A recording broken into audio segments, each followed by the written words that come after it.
স্বাস্থ্য সহকারীদের 6 দফা দাবিতে সারা দেশের ন্যায় সাতক্ষীরা কর্মবিরতি চলছে।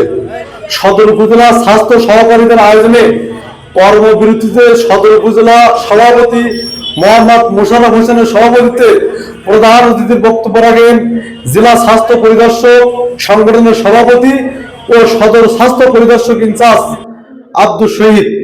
বক্তব্য রাখেন ও উপস্থিত ছিলেন সাধারণ সম্পাদক এস.এম. নূর ইসলাম, সাংগঠনিক সম্পাদক সাজু হোসেন, সদস্য আসাদুজ্জামান, রমেশ কুমার সাহা, মোহাম্মদ মনিরুজ্জামান মনির, আবু রাশেদ খান সহ সকল স্বাস্থ্য সহকারীরা উপস্থিত ছিলেন।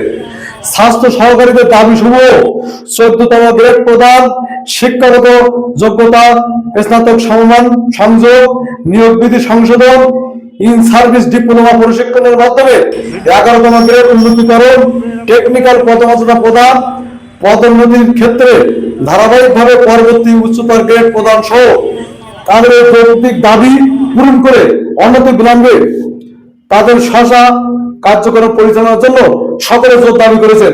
তাহলে স্বাস্থ্য সেবা ব্যাহত হতে পারে।